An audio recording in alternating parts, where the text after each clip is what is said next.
December 9ஆம் தேதி 2020 சித்ரா அவர்கள் மறைந்தார். இன்னைக்கு அதிகாலை ஒரு 6 மணி அளவுல சித்ராவோட தந்தை காமராஜ் பாத்தீங்கன்னா அவங்களோட துப்பாட்டாவால தூக்கிட்டு தற்கொலை செய்து கொண்டார். இந்த ஒரு விஷயம் எல்லாருமே மிகவும் அதிர்ச்சிக்கு உட்படுத்திருக்கு. டிசம்பர் 9ஆம் தேதியை இன்னைக்கு நினைச்சாலும் சித்ராவுடைய ஃபேன்ஸ்க்கு மட்டும் இல்ல, பல மக்களுக்கு மிகவும் ஒரு மறக்க முடியாத நாள். நம்மளோட சித்ரா இல்லையான்னு ஏத்துக்கவே முடியாது. இன்னைக்கு வரைக்குமே யாராலையும் ஏத்துக்க முடியாது. சித்ரா இருக்கக்கூடிய முக்காவாசி தொலைக்காட்சிகள்ல வேலை பார்த்திருக்காங்க. சித்ரா மக்கள் டிவில ஆங்கரா வேலை பார்த்திருக்காங்க. சன் டிவில சின்ன பாப்பா பெரிய பாப்பால நடிச்சிருக்காங்க. கலர்ஸ்ல வேலு நாச்சியார், அதுக்கப்புறம் விஜய் டிவில பாண்டியன் ஸ்டோர்ஸ். பாண்டியன் ஸ்டோர்ஸ்ல முல்லை என்ற கேரக்டர் சித்ராக்கு ஒரு மிகப்பெரிய ஒரு வரவேற்பு மக்கள் இடத்துல பெற்றுக் கொடுத்தது. முல்லை முல்லை முல்லைன்னு சொல்லி மக்கள் கொண்டாட ஆரம்பிச்சாங்க. சித்ரா எப்பவுமே ரொம்ப இயல்பா இருப்பாங்க. வெளியிலயும் சரி, ஸ்கிரீன்லயுமே ரொம்ப மக்களோட மக்களா கனெக்ட் ஆகுவாங்க. வெளியில எங்க அவங்களோட ஃபேன்ஸை பார்த்தாலும் அவங்க கூட போய் செல்ஃபி எடுக்கிறதா இருக்கட்டும், அவங்க கூட ரொம்ப பாசமா பேசுவாங்க. அவங்களோட சோசியல் மீடியால மில்லியன் ஃபாலோவர்ஸ் கிட்ட வச்சிருந்தாங்க. பல பேர் சித்ராவை பல இடங்கள்ல பார்த்து பேசுறதா இருக்கட்டும், அவங்கள வீடு தேடி போய் அவங்களுக்கு கிஃப்ட் கொடுக்கறதா இருக்கட்டும், அவங்களுக்குன்னு ஒரு பெரிய ஆர்மியே இருந்துச்சு. சித்ரா கால்ஸ் திரைப்படத்துல நடிச்சாங்க. ஆனா அந்த திரைப்படம் அவங்களோட இறப்புக்கு அப்புறம் தான் வெளிவந்தது. அந்த படத்துலயுமே அவங்க இறந்துருவாங்க. சித்ராவுடைய மறைவு, அதாவது டிசம்பர் 9ஆம் தேதிக்கு முன்னாடி நாள் இரவு பாத்தீங்கன்னா EVP ஃபிலிம் சிட்டில ஸ்டார்ட் மியூசிக் விஜய் டிவி ஷோல அவங்க பங்கேற்கிறாங்க. அவங்களோட ஃப்ரெண்ட் கூட. அவங்க ஃப்ரெண்ட் போட்ட ஒரு ஸ்டோரி இருக்கும். அந்த ஸ்டோரி நம்ம பலரும் அவங்க இறந்துட்டாங்கன்ற செய்தி கேட்டதுக்கு அப்புறம் அதிர்ச்சியில போய் பார்த்தோம். சித்ரா இல்ல, ஆனா அந்த ஸ்டோரி 24 மணி நேரம் இருந்துச்சு. அதை பார்த்து பார்த்து உண்மையாவே சித்ரா தான் இறந்துட்டாங்களா, இந்த விஷயத்த நம்பவே முடியாதுன்னு தான் எல்லாருமே சொல்லிட்டு இருந்தோம். அந்த ஸ்டோரியில சித்ரா அழகா ஒரு ரெட் ஏஞ்சல் மாதிரி ரெட் கலர் ட்ரெஸ் போட்டுட்டு இருப்பாங்க. அண்ட் அவங்க இறந்ததுக்கு அப்புறம் அந்த ஷோ டிவில வந்துச்சு. அதுலயும் சித்ரா ரொம்ப சந்தோஷமா பாடி ஆடி தூக்கிட்டு தற்கொலை செய்யற அளவுக்கு சித்ராக்குள்ள எப்படி மன கஷ்டம் இருந்துச்சுன்னு யாருக்குமே தெரியல. ஏன்னா எப்பயுமே சிரிச்ச முகத்தோட அவங்களோட ஃபேன்ஸ் கிட்டயுமே, முக்கியமா அந்த ஷூட்டிங் ஸ்பாட்லயுமே அவங்க அப்படி இருந்தனால அவங்க கூட நடிச்ச சக நடிகைகளுக்கோ இல்ல நடிகர்களுக்கோ கூட இந்த மாதிரி இவங்களுக்கு ஒரு பிரச்சனையோ இல்ல கஷ்டமோ இருந்துச்சான்னு தெரியல. சித்ரா கார் வாங்கிட்டாங்க, சித்ரா வீடு வாங்கிட்டாங்க, சித்ரா கல்யாணம் பண்ண போறாங்கன்னு சித்ரா பத்தி பல செய்திகள் வந்துட்டே இருந்துச்சு. அதே நேரத்துல சித்ரா இறந்துட்டாங்கன்ற செய்தியும் வருது. சித்ராவோட இறப்பு இன்னைக்கு வரைக்குமே ஒரு பெரிய பெரிய ஒரு கேள்விக்குறியாதான் இருக்கு. சித்ராவோட தற்கொலை வழக்கு இன்னைக்குமே நீதிமன்றத்துல நடந்துட்டு தான் இருக்கு. அவங்களோட பெற்றோர் அம்மாவும் அப்பாவும் புகார் அளித்திருந்தாங்க. அவங்களுடைய கணவன் காதலன் ஹேம்நாத் தான் காரணம்னு சொல்லி. இந்த நிலையில தான் சித்ரா அவர்களோட தந்தை இப்ப இறந்திருக்காரு. அவங்க அம்மா சொல்றாங்க, திருவள்ளூர் கோர்ட் தீர்ப்புக்கு அப்புறமே அவங்க அப்பா ரொம்ப மன உளைச்சலுக்கு உட்பட்டாருன்னு சொல்றாங்க. தூங்காம சாப்பிடாம இருந்திருக்காரு. அதாவது இன்னைக்கு காலையில கூட அவங்க அம்மா 4 மணி அளவுல அவங்க அப்பா போய் பார்க்கும்போது முடிச்சுட்டு தான் உட்கார்ந்து இருந்தாராம். ஒரு 6 மணிக்கிட்ட போய் பார்க்கும்போது என்னடா நின்னுட்டு இருக்காருன்னு போய் பார்த்தா சித்ராவோட வீட்டுல சித்ராவோட ரூம்ல அவங்களோட துப்பட்டாவை எடுத்து தற்கொலை செய்திருக்காரு. அவங்க அம்மா பேசும்போது எப்படி சித்ரா இறந்த போது அவங்க எல்லாம் கதறினாங்களோ அதை பார்க்கும்போது எவ்வளவு வலி நமக்கு அப்ப இருந்துச்சோ அதோட அதிக வலி இப்ப இருக்கு. நான் அவங்க இறப்பப்போ அவங்க அப்பா அம்மா பத்தி தான் நம்ம எல்லாருமே யோசிச்சோம். அவங்களோட அப்பா எப்படி ஒரு ஒரு இடமா அலைஞ்சாரு. 9ஆம் தேதிக்கு அடுத்த நாள் 10ஆம் தேதியை நினைச்சு கூட பார்க்க முடியாது இன்னைக்கு வரைக்குமே. ஏன்னா அவங்க அப்பா அந்த சித்ரா அவர்களோட உடலை பார்த்து கதறினது இன்னைக்கு வரைக்கும் நம்ம கண்ணு முன்னாடி இருக்கு. மார்ச்சுரிக்கு வெளியில அவங்க அப்பா அம்மா உறவினர்கள்னு ஒருத்தவங்களும் என்ன நடக்குது, தன்னோட புள்ள சித்ரா எங்கன்னு சொல்லி கத்திட்டு இருந்தாங்க. கூடவே அவங்களுடைய ஃபேன்ஸ், அவங்களோட சக நடிகர்களுமே வந்திருந்தாங்க. சித்ராக்கு நீதி கிடைக்கணும்னு பலரும் போராடினாங்க.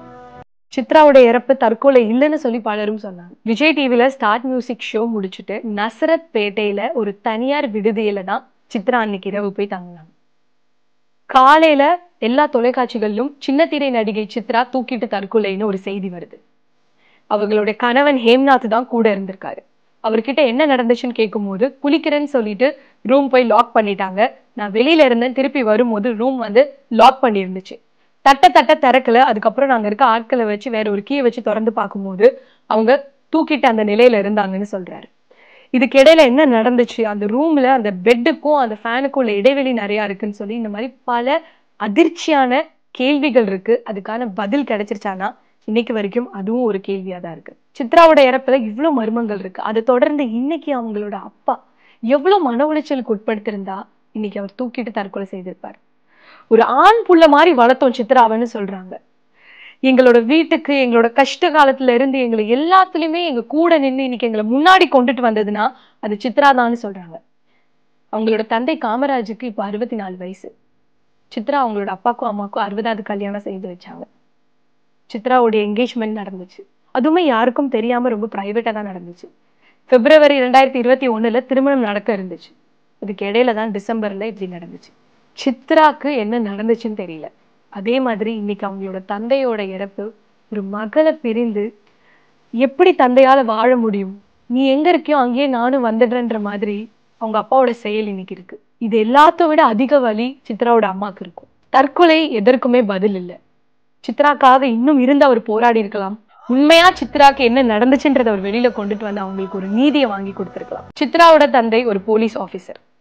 போலீஸ் ஆபீசரோட பொண்ணு எவ்வளவு தைரியமா இருந்திருப்பாங்க. அதனாலதான் அவங்க தைரியமா பல இடங்களுக்கு வந்து போவாங்க. தனியாவே டிராவல் பண்ணுவாங்க. அவங்க அம்மாவே சொல்லியிருக்காங்க, இங்க இருந்து மதுரை வரைக்கும் அவங்களே கார் ஓட்டிட்டு போய் ஈவெண்ட் எல்லாம் ஹோஸ்ட் பண்ணிட்டு வருவாங்கன்னு. சின்ன சின்ன ஈவெண்டா இருந்தாலும் வேலை பார்ப்பாங்களா. ஒரு நாளுமே அவங்கள தேடி வந்த எந்த ஒரு ஆப்பர்ச்சுனிட்டிக்குமே அவங்க நோன்னு சொன்னதே இல்லையா. அந்த அளவுக்கு வேலை வேலைன்னு தூங்குறதுக்கு கூட நேரம் இல்லாம உழைச்சிருக்காங்க. அவங்க ஒரு ஆளாகவே தன்னுடைய குடும்பத்துக்கு தேவையான காசு முதற்கொண்டு அக்காக்கு ஒரு கடை வச்சு கொடுக்கறதுல இருந்து முழுக்க முழுக்க தன்னோட குடும்ப பாரத்தையே சுமந்து நடந்திருக்காங்க. இவ்வளவு பேரை சந்தோஷப்படுத்தி வாழ்ந்த சித்ரா ஏன் தன்னுடைய சொந்த சந்தோஷத்துக்காக வாழல? தன்னை பத்தி ஏன் யோசிக்கல? தனக்காக ஏன் நிக்கல? காதலன் தான் காரணமான்னு தெரியல. ஆனா காதல் தான் சித்ராவை இன்னைக்கு இல்லாம ஆக்கிருச்சா. சித்ராவை ஐஸ் பாக்ஸ்ல வச்சிருக்கும் போது அது அவங்க அப்பா பார்த்த அந்த ஒரு பார்வை வந்து இன்னைக்குமே கண்ணுக்குள்ள இருக்கு. எந்த ஒரு தந்தைக்கும் அந்த ஒரு நிலை வந்துடக்கூடாது. ஏன்னா தன்னுடைய பெண் அதுக்கு முன்னாடி நாள் வரைக்கும் தான் கூட இருந்திருப்பாங்க, பேசிட்டு இருந்திருப்பாங்க. அவ்வளவு ஒரு போல்டான விமன். அப்படி இருக்கிறத எந்த ஒரு தந்தையாலுமே தாங்கிக்க முடியாது. இன்னைக்கு சித்ராவுடைய அப்பா நம்ம கூட இல்லை. ஒரு பெண் ஒரு வீட்டுக்கு வரக்கூடிய இளவரசின்னு சொல்லுவாங்க. அவங்களோட பிறப்பை அவ்வளவு சந்தோஷமா கொண்டாடுவாங்க. சித்ரா பிறந்திருக்கும் போது அவங்க அப்பா அதே அளவுக்கு சந்தோஷப்பட்டிருப்பாங்க. சித்ராவும் அவங்களோட அப்பாவும் சேர்ந்து பல கனவுகள் கண்டிருப்பாங்க. இது எல்லாத்துமே ஒரு நாள்ல ஒரு நொடியில உடைஞ்சிருச்சு. மன உளைச்சல் அப்படிங்கிறது ஒரு ஆளோட உயிரை எடுக்கிறது ரொம்ப சுலபமா மாறிட்டு இருக்கு. பல பேர் மன உளைச்சலால பாதிக்கப்படுறாங்க.